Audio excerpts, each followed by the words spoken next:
Hello everyone, I'm Chris, creator of the 3Watch Collection channel, and today we have James to talk about his 3Watch collection.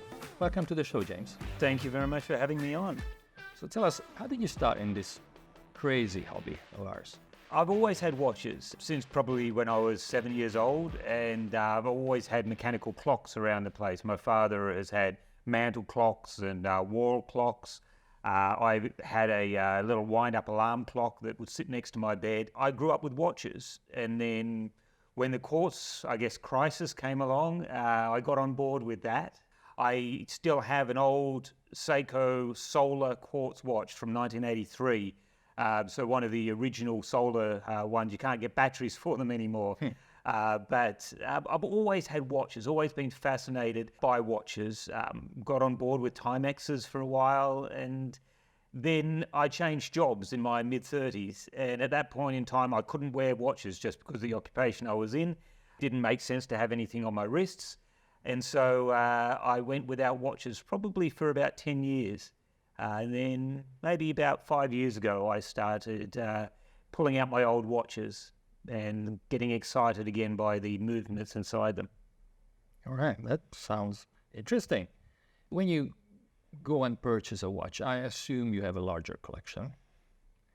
What do you look for? What makes you buy a watch? I think there's a couple of things for me. The dial is of particular interest. If the dial doesn't talk to me, I lose interest in it very quickly. I'm not as interested in stock standard dials. There has to be something a little unique, a little left of center. For example, I've got a Speedmaster, but instead of going for a stock standard Speedmaster, I've got a 1996 Japanese edition, which has got little red accents through it. It's a racing edition. Black dial. Oh, okay. Yeah. Interesting choice. Indeed. So that's the first thing. The dial has to speak to me. It has to be a little bit different, familiar yet different. And then the movements. I'm fascinated by the movements and how they all come together. I like to be able to look at them if possible, but at least understand how they go together. It's just the fact that they're mechanical, or do you like complication or finishing? Yes and yes. I'm fascinated by anything mechanical, whether it be a car, an old engine that I can pull apart and put back together, or a watch, whilst I wouldn't dare to start pulling it to pieces, just to be able to imagine the mind that went into creating it. And then, of course, with the finishing, just the idea that someone is staring, through a little magnifying glass of some description and putting in all of that effort and that time. And I'm a musician as well, and the amount of practice that you have to put in to produce something which is quality, I understand that. And so to know that there must be hours and hours and hours of work go into getting those fine, intricate details, fascinating. Definitely a lot of dedication. All right, so when it comes to interesting pieces, I think the first one qualifies. I think so. This is my Cartier Pasha. Again, it's a watch which is a little left of center. It's got the grid on it, which is removable. It's got a wonderful guilloche dial. You can see the movement in the back, GP movement. And there's little things here that are a bit different from a stock standard. I love what Cartier has done here, the history behind it, the fact that it's got that beautiful cabochon there as well. It's difficult to wind at times, I guess. Not a big crown. Not at all. It's just the little details that stand out and make it speak to me. And it's just a beautiful little watch. Do you consider it as a dress watch or a casual piece or even sporty? I'm guessing not on the leather strap. But technically, it could be a sports watch. Technically, it could be a sports watch, absolutely, particularly with the grid, because it does protect the sapphire there. I use it more as a dress watch. I would typically wear this if I was conducting a wedding ceremony or if I was dedicating a child or something like that. Then this is the sort of watch that I would take along. It's one of the two that I would take for those sort of events. Nice. Yeah, it's a very interesting piece. I can honestly say I don't remember seeing any in the wild. Is that right? Yeah. When it comes to Cartier, people usually go for a Tank or Santos. This is true. This is just something a bit different. Yeah, the Pasha is very rare, and You would think that with the Genta trends picking up the last few years, this would be more popular. For some reason, people just don't recognize it.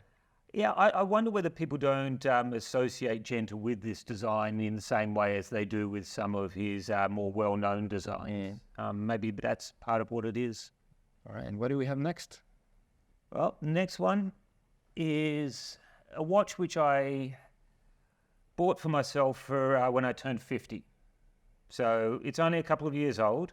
I wanted a watch which would mean something to me beyond just being another watch. At the time I was looking, I had the money to get a second-hand Rolex Explorer.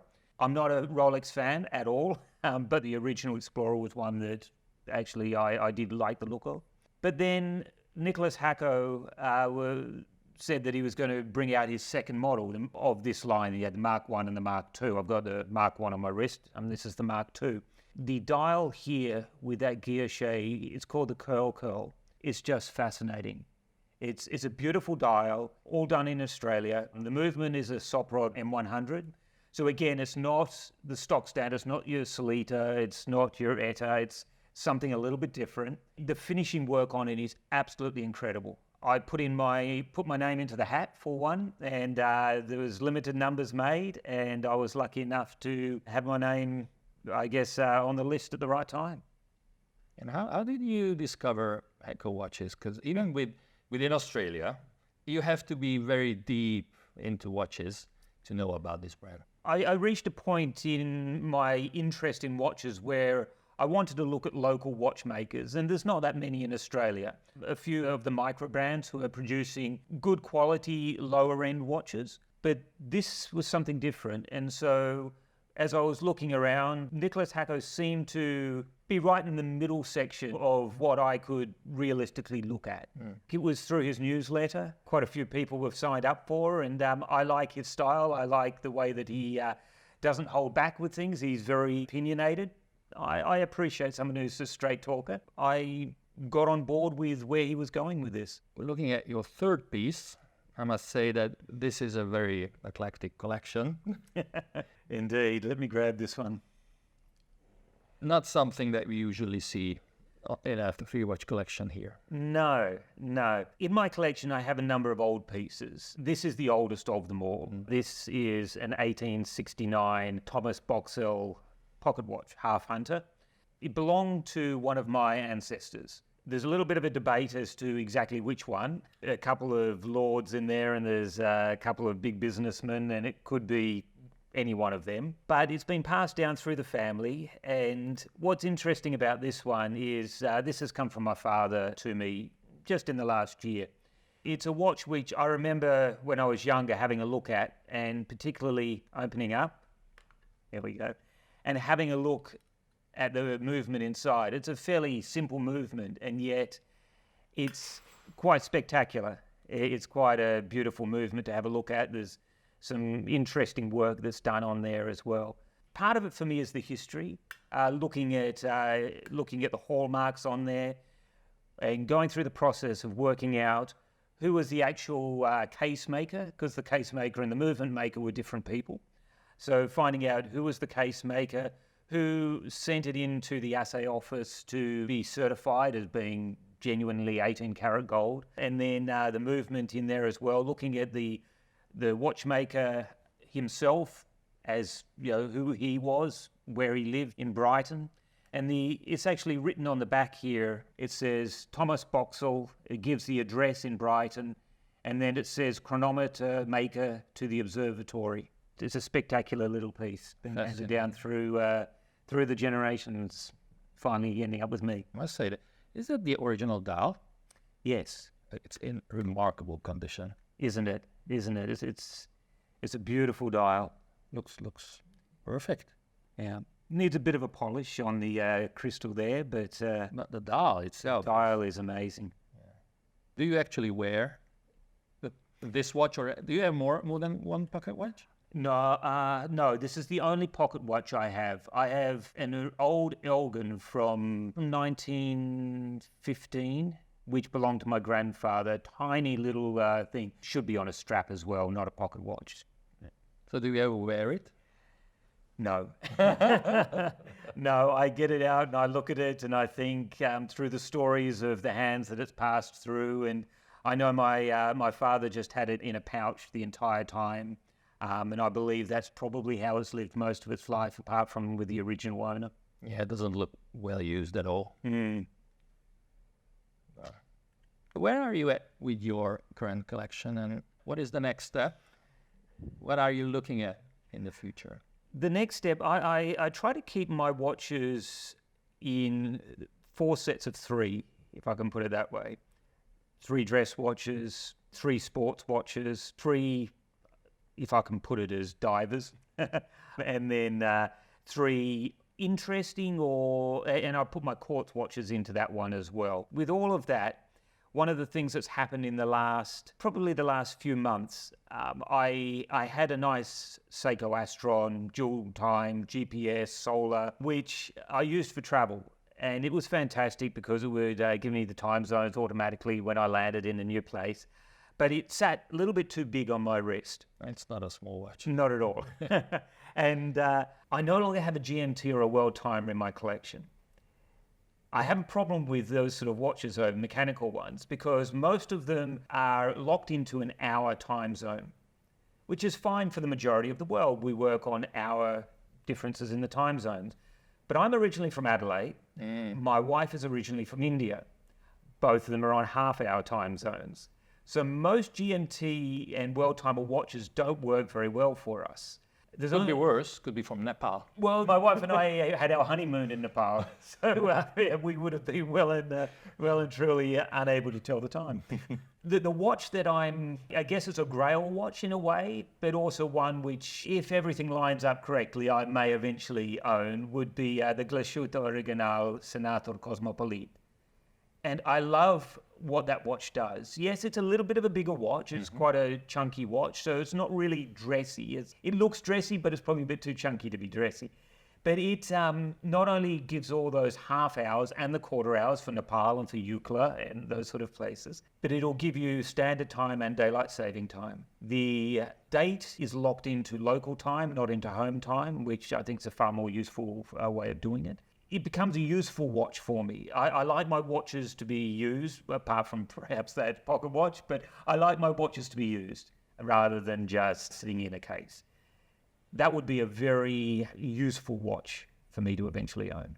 Is it fair to say that you don't get easily dazzled by brands, more the watch itself and the specific use case that you're getting it for? I think that's fair to say. I've never chased after particular brands. Like I said earlier, I think the watch has to speak to me. The dial has to speak to me. What the story is behind it, whether it be the Hacko watch or whether it be the Pasha, whether it be that pocket watch and the history through my family, the watch has to serve a purpose and it has to have a bit of a story for it to even begin to be interesting to me. We usually ask our guests this question, so I'll drop it on you here. Do you have a Grail watch that you would go for if money was no object? If money was no object? You don't look at watches like that? Not really, although a couple of years ago, Cartier came out with Mas Mysterious, the one where the hands are on sapphire discs and it looks like they are floating. And of course, the movement is contained within the rotor. I think that would probably be it. That would be the watch which, if money was no object, I would want one of those. Because again, it's different. There's something about it that you can look at and you say, wow, the amount of design and effort and ingenuity that has gone into producing that is something that you can't capture in most watches. So I think that would probably be the one for me. That is a truly fascinating choice. And I must say, with that watch, because Cartier has been doing the sapphire disc arrangement with hands, but with that one, it just boggles the mind how they can contain everything in the rotor. It's incredible, isn't it? It just looks so incredible, and you know that it's not just something that someone's drawn up overnight. The amount of time and effort and ingenuity that's gone into it is incredible. Well, James, thank you for coming in today. Thank you for having me. This was a fascinating journey through your collection.